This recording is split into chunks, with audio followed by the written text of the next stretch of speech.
Baik, sudah kelihatan nggih, Mas, ya?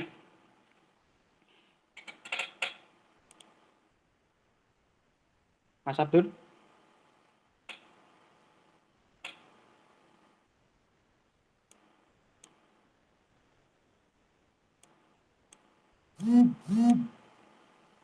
Oke, baik. Baik, kita mulai nggih. Bismillahirrahmanirrahim. Assalamualaikum warahmatullahi wabarakatuh. Baik, selamat sore teman-teman semua. Pertama-tama marilah kita panjatkan puji syukur ya kehadirat Allah Subhanahu wa taala. Karena dengan limpahan rahmatnya, hidayah inayah, khususnya kesehatan kepada kita semua ya, kita semua. Sehingga pada kesempatan sore hari ini, meskipun dalam keadaan pandemi, ya, kita masih diberikan oleh Allah Subhanahu wa taala yaitu nikmat sehat, sehingga bisa bersilaturahmi yaitu bertatap muka lewat daring ya dalam acara PKKMP, yaitu mengenai nanti materi adalah pengenalan kurikulum ya dari program studi S1 Sistem Informasi. Baik, ini kurikulum dari program studi S1 Sistem Informasi. Nanti mungkin waktunya tidak terlalu banyak ya karena dibatasi waktu hanya 30 menit. Jadi mungkin nanti menyampaikan sekilas, nanti kalau misalkan masih kurang jelas atau belum jelas nanti bisa berkomunikasi dengan saya. Baik, ini adalah yang pertama kampus kita ya. Nanti kita kuliahnya adalah mudah-mudahan pandemi segera berakhir. Nanti kalau sudah berakhir kita akan kuliah secara tatap muka langsung ya di Fakultas Ilmu Komputer Universitas Duta Bangsa Surakarta, yaitu di Jalan Bayangkara ya. Nah, kemudian sebelum ke sana nanti ini perkenalkan saya dulu, yaitu ini saya ya, Eko Purwanto, kemudian saya selaku Ketua Program Studi dari S1 Sistem Informasi. Kemudian saya dibantu oleh Ibu Hanifah Permatasari ya, sebagai Sekretaris Program Studi S1 Sistem Informasi, sehingga nanti teman-teman semua yang dari program studi S1 Sistem Informasi nanti banyak berhubungan dengan saya dan Ibu Hanifah. Jadi nanti tolong dicatat nomor itu ya, nomor yang baik nomor saya maupun nomor Ibu Hanifah. Nanti misalkan ada hal-hal yang perlu ditanyakan bisa lewat chatting, lewat WhatsApp atau lewat telepon secara langsung atau melalui email. Nanti silakan dicatat oleh teman-teman semua yang program studinya adalah satu sistem informasi. Nanti pasti akan banyak berhubungan dengan saya dan Ibu Hanifah. Baik, sebelum ke kurikulum ini ada visi ya, visi dari program studi S1 Sistem Informasi. Visinya adalah menjadi program studi unggulan ya tingkat nasional pada tahun 2027 di bidang apa? Di bidang pengembang sistem informasi enterprise. Ini adalah visi dari program studi S1 Sistem Informasi. Kemudian untuk mencapai visi itu maka ada misi, ya, misinya ada 4, yaitu intinya tidak terlalu tidak saya bacakan semua ya, karena intinya visi itu untuk mencapai misi, yaitu ada 4, yaitu menyelenggarakan pendidikan, kemudian menyelenggarakan penelitian dan pengabdian kepada masyarakat, dan membangun kemitraan atau kerjasama dengan pengguna lulusan atau dunia kerja dan dunia industri untuk mencapai tadi misi menjadi program studi unggulan tingkat nasional ya pada tahun 2027 di bidang pengembang sistem informasi enterprise. Kemudian kurikulum dari program studi S1 Sistem Informasi, yaitu di program studi S1 Sistem Informasi sudah menggunakan kurikulum berbasis KKNI atau Kerangka Kualifikasi Nasional Indonesia, yaitu pada tahun 2016. Dan tahun 2016 sudah menggunakan kurikulum berbasis KKNI. Kemudian pada tahun 2018 karena ada perubahan bentuk, ya dulu awalnya adalah Sekolah Tinggi atau STIMIK Duta Bangsa Surakarta, kemudian mengalami perubahan bentuk menjadi Universitas Duta Bangsa Surakarta, maka kurikulum disesuaikan dengan visi misi universitas pada tahun 2018. Kemudian di tahun 2020 ini kita juga melakukan redesign kurikulum ya, menyesuaikan dari peraturan menteri, yaitu harus perguruan tinggi harus menyelenggarakan kurikulum Merdeka Belajar. Maka pada tahun 2020 ini kita sudah melakukan redesign kurikulum KKNI 2016-2018, kita redesign menjadi kurikulum Merdeka Belajar di tahun 2020, sehingga nanti teman-teman di angkatan tahun 2020 ini sudah bisa menggunakan kurikulum Merdeka Belajar. Nah, ini tadi ya, kurikulum kita sudah berbasis KKNI karena kita S1 di jalur akademisi atau pendidikan, kita arahnya adalah untuk mencapai level 6 ini ya, level 6. Nanti kita lihat ini level 6, yaitu kita melalui jalur pendidikan atau gelar akademis. Sebenarnya di level 6, karena S1 level 6 itu bisa di jalur lewat profesi, atau jalur otodidak, atau jalur industri. Tapi yang nanti kita tempuh, teman-teman tempuh adalah melalui jalur pendidikan, yaitu di gelar akademis, ya, nanti sarjana di S1, nanti berarti setingkat dengan level 6. Ini kira-kira nanti level 6 itu apa yang bisa dilakukan oleh teman-teman setelah lulus nanti, ya harus ini ya. Ada 4 ini yang harus diketahui. Nanti mungkin bisa di share ya, saya share ini apa materi ini.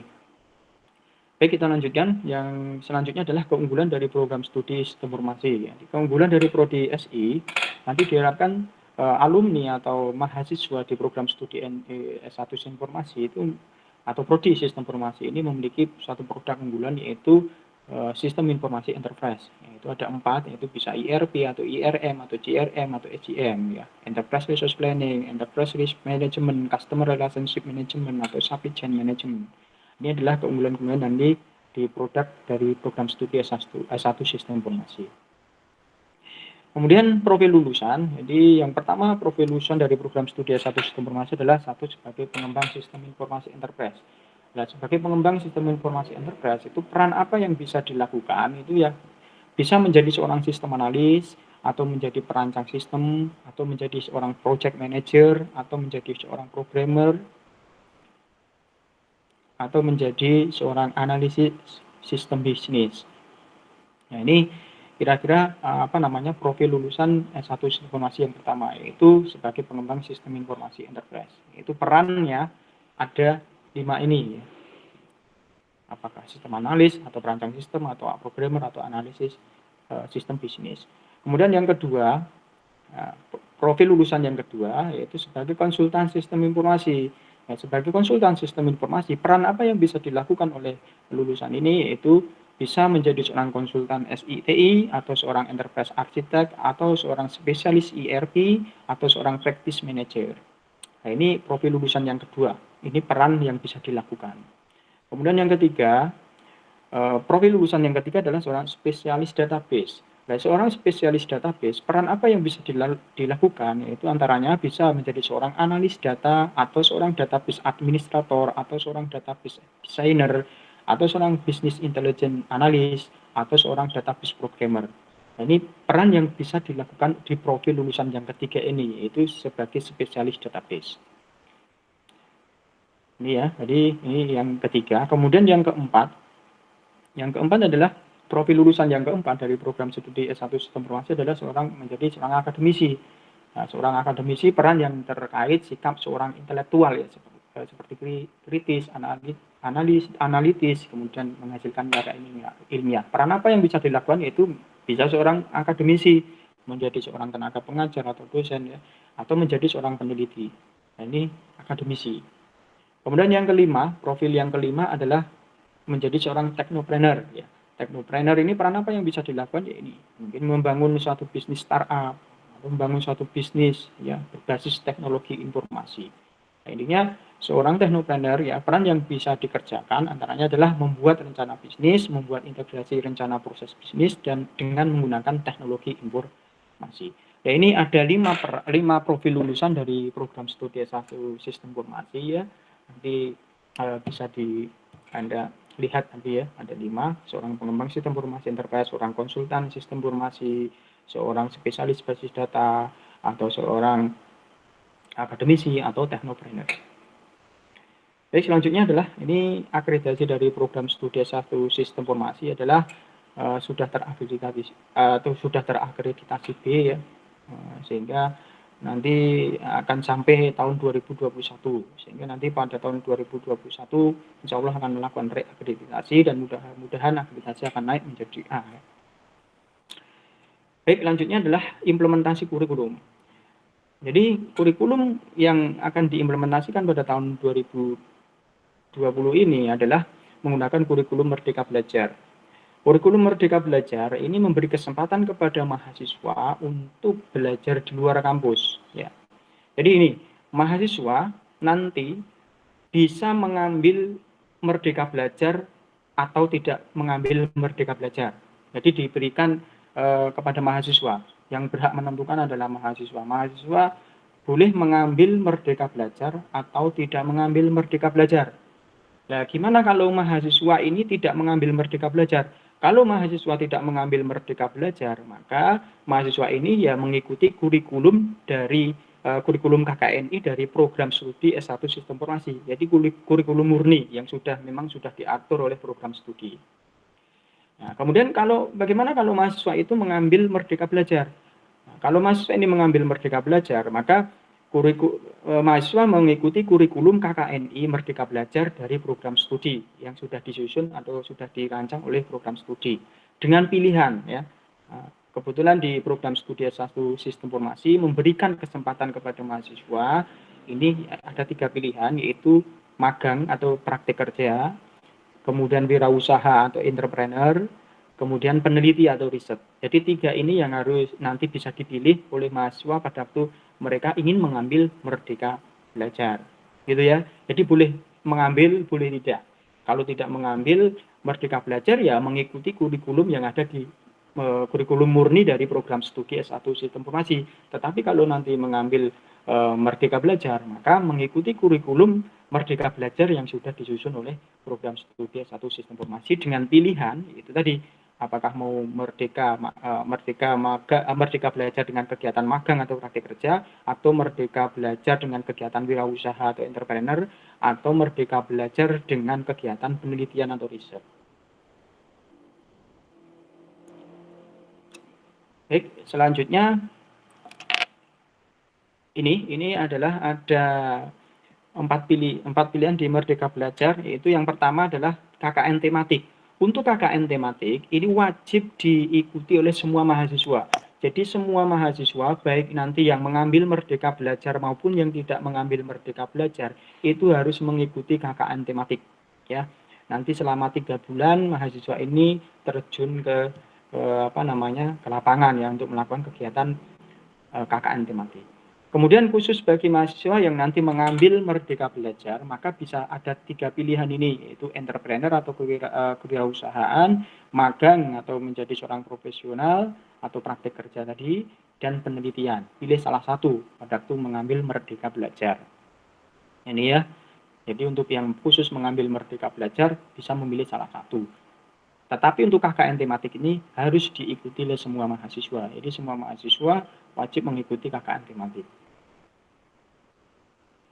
Kemudian ini peta kurikulumnya untuk kurikulum yang murni ya, kurikulum yang bukan Merdeka Belajar. Jadi artinya nanti ini digunakan oleh mahasiswa yang tidak mengambil Merdeka Belajar. Ini kurikulumnya seperti ini, total SKS-nya adalah 149 selama 8 semester ya. Jadi nanti mohon diusahakan selama 8 semester harus lulus. Jadi tidak boleh nanti lebih dari 8 semester ya. Maksimal itu ya maksimal kalau S1 itu 7 tahun atau 14 semester ya, tapi jangan sampailah 7 tahun ya, 4 tahun saja lulus ya, jangan sampai nanti melebihi dari 4 tahun ya, kasihan nanti biayanya banyak ya. Kalau nanti tidak lulus 7 tahun ya di DO ya. Jadi mohon nanti selama 8 semester harus lulus ya, diusahakan 8 semester atau 4 tahun lulus. Ini totalnya 149, yaitu 10 SKS sebagai KKN tematik tadi. Kemudian yang 98 SKS itu inti prodi. Kemudian yang 9 SKS itu sebagai mata kuliah penciri PT. Dan yang 32 SKS ini adalah iptek pendukung. Nah ini yang kurikulum murni dari program studi S1 Sistem Informasi. Yang tidak mengambil Merdeka Belajar. Kemudian yang ini yang mengambil Merdeka Belajar ya. Kurikulum Merdeka Belajar di program studi S1 Sistem Informasi, totalnya sama 149 SKS, 10 SKS itu KKN tematik, wajib mengikuti ya, baik yang tidak mengambil Merdeka Belajar maupun yang mengambil Merdeka Belajar harus mengambil 10 SKS itu KKN tematik. Kemudian inti prodinya sama 98 SKS, penciri PT-nya juga sama 9 SKS. Kemudian 12 SKS itu adalah mata kuliah di luar prodi. Jadi nanti yang mahasiswa yang mengambil Merdeka Belajar itu ada 12 SKS itu mengambil mata kuliah di luar prodi atau di prodi lain ya. Dan 20 SKS kegiatan di luar kampus. Nanti kegiatan praktek di luar kampus selama 6 bulan ya, selama 6 bulan yaitu setara dengan 20 SKS. Nanti akan kita sampaikan di sini. Ini yang mengambil Merdeka Belajar ya. Baik, selanjutnya. Nah, ini kira-kira struktur mata kuliahnya bisa dilihat untuk mulai dari semester 1 sampai 3, baik mahasiswa yang nanti mengambil Merdeka Belajar maupun yang tidak mengambil Merdeka Belajar, semester 1 sampai 3 sama. Jadi kuliahnya masih dalam satu kelas ya.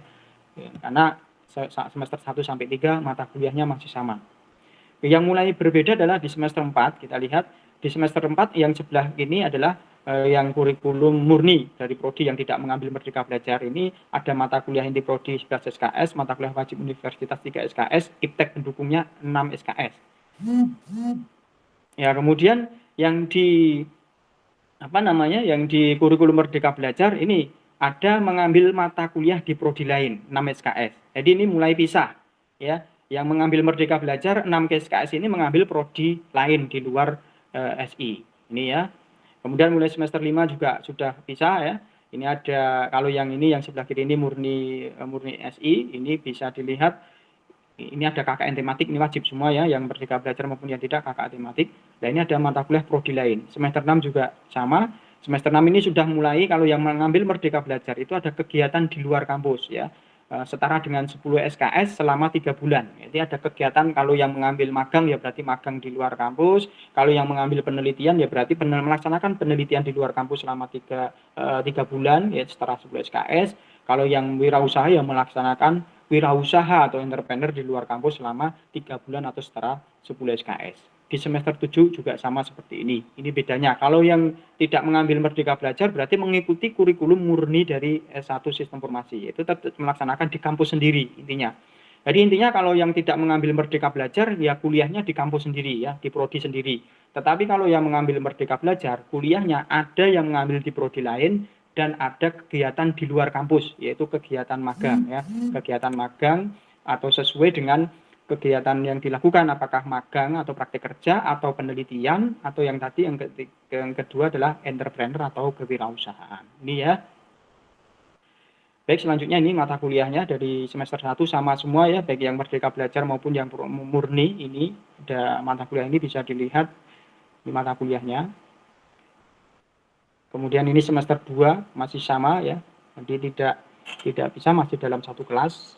Karena Merdeka Belajar dimulai dari semester 4 ya. Kemudian ini semester 3 masih sama mata kuliahnya, baik yang Merdeka Belajar maupun yang murni. Nah, ini yang mulai beda ya.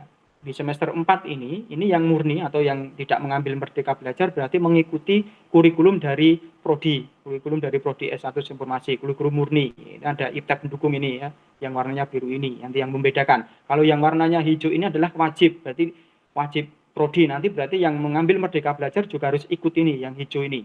Yang hijau dan kuning ya, yang berbeda lah yang biru. Yang biru ini berarti nanti untuk yang mengambil Merdeka Belajar tidak perlu mengambil, diganti di prodi lain. Kita lihat yang ini yang Merdeka Belajar yang kegiatan magang atau praktek kerja. Ini yang biru kita lihat. Ya, ini sudah mengambil di prodi lain ya, di prodi TI, di prodi manajemen. Ini mata kuliahnya sudah berbeda dengan yang murni tadi. Begitu juga dengan yang Merdeka Belajar yang mengambil kewirausahaan atau wirausaha atau entrepreneur. Yang warnanya biru ini berbeda. Jadi sudah dia mengambil prodi lain, di prodi akuntansi, di prodi manajemen, mata kuliahnya ini.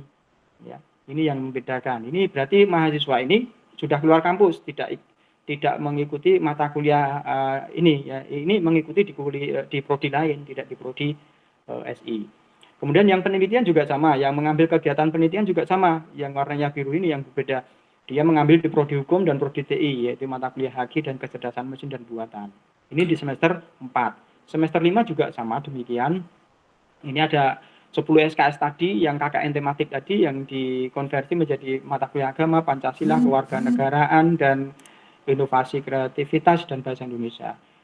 Ini yang murni ya, yang ini iptek pendukung. Ini bagi yang murni. Yang hijau ini berarti yang wajib, berarti semua harus ambil ya, baik yang merdeka belajar maupun yang tidak mengambil merdeka belajar harus mengambil yang warnanya hijau dan warnanya merah. Yang warnanya biru ini sesuai dengan merdeka belajar yang diambil. Nah, ini yang merdeka belajar kegiatan magang, maka yang warnanya biru ini mengambil di prodi lain, yaitu prodi akuntansi dan TI. Ini yang merdeka belajar kegiatan magang atau praktik kerja. Kemudian yang ketiga, yang wirausaha, yang mengambil merdeka belajar kegiatan wirausaha, maka yang warnanya biru, mata kuliah akuntansi dasar dan hukum bisnis ini mengambil di prodi manajemen, di prodi lain, di luar dari prodi S1 SI. Kemudian yang kegiatan penelitian juga sama, ya, warnanya biru ini, ya, sistem terdistribusi mengambil di prodi TI dan prodi bahasa Inggris. Ini kemudian semester 6 sudah mulai, kalau yang prodi murni yang tidak mengambil merdeka belajar, maka ini mata kuliahnya, ya, ini bisa dilihat. Nah, kemudian yang mengambil merdeka belajar ini dilihat, ya, ini berarti sudah mulai magang di luar. Yang merdeka belajar ini kegiatan di luar kampus selama 3 bulan, ya. Yang wirausaha juga sama, keluar di kampus selama 3 bulan setara dengan 10 SKS. Yang penelitian juga sama, keluar di kampus selama 3 bulan setara dengan 10 SKS. Semester 7 juga sama, ya. Ini yang murni, yaitu dia mengikuti kuliah di dalam prodi. Sedangkan yang semester 7 yang magang ini kegiatan di luar kampusnya ada 10 SKS setara 3 bulan. Dan yang wirausaha juga sama, keluar dari kampus untuk praktek wirausaha selama 3 bulan yaitu 10 SKS. Yang penelitian juga sama. Intinya yang mengambil merdeka belajar itu ada kegiatan di luar kampus, ya. Jadi tidak hanya di kampus saja, tetapi di luar kampus. Nah, kemudian ini yang semester 8 ada 2, ini wajib diambil semua, yaitu SI dan skripsi, ya. Nanti mohon diperhatikan nanti yang skripsi, khusus untuk yang merdeka belajar, yang mengambil penelitian, yang mengambil wirausaha, yang mengambil teknopreneur atau wirausaha, yang mengambil magang, itu skripsinya disesuaikan dengan tema di merdeka belajarnya. Ya, kalau kewirausahaan disesuaikan dengan kewirausahaan, kalau magang disesuaikan dengan magangnya tadi, kalau penelitian disesuaikan dengan kegiatan penelitiannya. Tapi kalau yang murni dari SI, ini temanya disesuaikan dengan keinginannya, sesuai dengan profil yang ada di telah saya sampaikan tadi. Ini kira-kira nanti ini sama, ya, bisa dilihat nanti sudah share, ya, materinya ini. Itu waktunya habis, Mbak Belinda, waktunya masih tidak?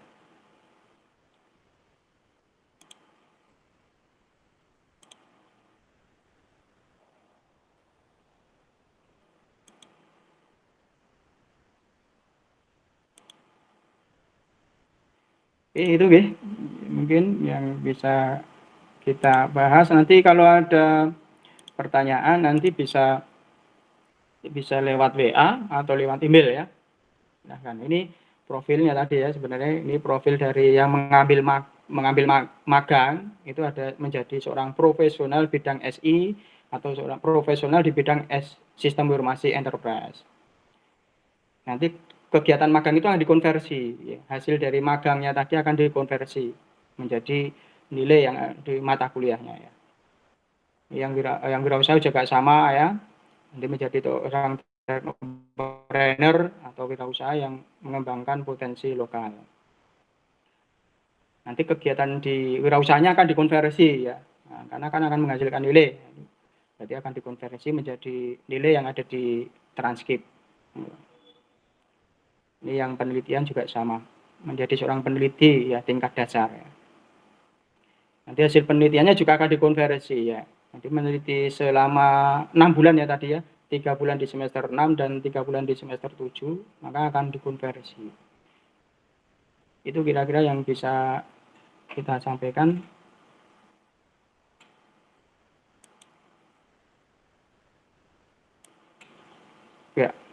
Ya, terima kasih, ya. Nah, mungkin itu yang bisa kami sampaikan, kurang lebihnya saya mohon maaf. Assalamualaikum warahmatullahi wabarakatuh.